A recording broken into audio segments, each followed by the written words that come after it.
My dear friends, once more, good morning. In my very brief recent trip to Cameroon, as many of you might be aware, I went back for a couple of funerals. One of them was a funeral of a good friend of mine's mother. I've known this guy for about 40 years, and his mother passed away. And I felt compelled, because of our friendship, to make the trip to go back home and support him. But as I was debating about going back for his mom's funeral, one of our classmates also from middle school passed away. A friend of mine who was a very, very dear friend of mine, and got into some unfortunate habits and passed away as a very young man.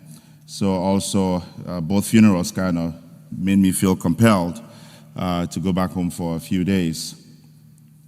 But I remember coming back and having a conversation with my mom about all these funerals. My friend who passed away, the friend of mine from middle school, his mother is up in Minnesota, and she could not go back for the funeral. And I was just trying to meditate through all of that with my mom. And my mom was sharing with me a very intimate experience, or at least a challenging experience that she always goes through herself.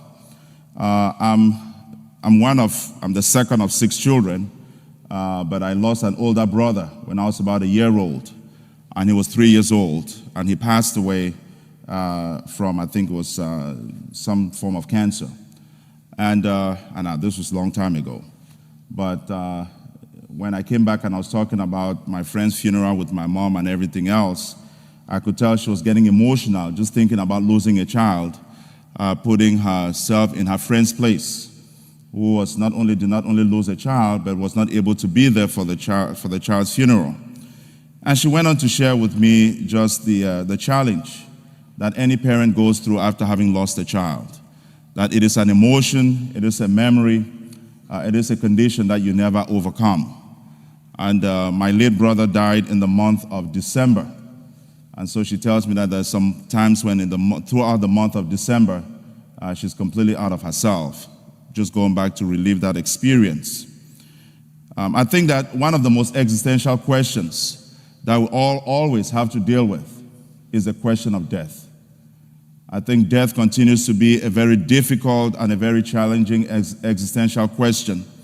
And thankfully, our faith doesn't necessarily solve the problem, but our faith gives us a context within which we're able to process, within which we're able to understand, and to try to make an attempt in how we are called to somehow contextualize the whole question about death. In the book of Exodus, chapter 3, that is when God called Moses to become the leader of the Israelites. And we recall that incident at the burning bush, when God called Moses and gave him the mandate that he was going to be the one to lead his people out of freedom. And for the first time, when Moses encountered God, God revealed himself to him as the God of Abraham, the God of Isaac, and the God of Jacob. And by revealing himself to Moses in that way, I think God was preparing Moses for the task that was ahead. God understood that Moses, undertaking the task of leading the Israelites, was going to encounter not only so many challenges, but there was going to be a lot of death. They knew that making that journey from Egypt all the way to the promised land, a lot of people were going to die along the way. And so I think God had to give Moses, again, the tool within which he was going to understand and to interpret death when they encountered death. And so God reveals to Moses that he is not a God of those who have died, because those who have died, his servants, are always still alive. They continue to dwell in his heart. They continue to dwell in his presence. And so when he talks about his relationship with Abraham, Isaac, and Jacob, he talks about that not in some kind of a passive way or not in some kind of a historical way, but he talks about that in an active way. I am the God of Abraham, Isaac, and Jacob. That they continue to live. In the eyes of this world, they might be gone, but in my eyes, they continue to live in my presence forever. And it is that context that is able to help us and to console us and to strengthen us when we have to deal also with the question of death. And whether it is dealing with the death of a loved one, or when sometimes we find ourselves in a position where we too might be afraid of our own death, or trying to ponder our own death, let us go back to the words that Jesus gave us in today's gospel. Now, the God we serve is not a God of the dead, but it is a God of the living. And that every one of us, regardless of our situation, we continue to live forever in God's heart, in God's presence, because he is a God of the living. And if for anything else, I hope that our faith is able to reveal this dimension of God, and it is able to empower each one of us to recognize that our believing is not in vain.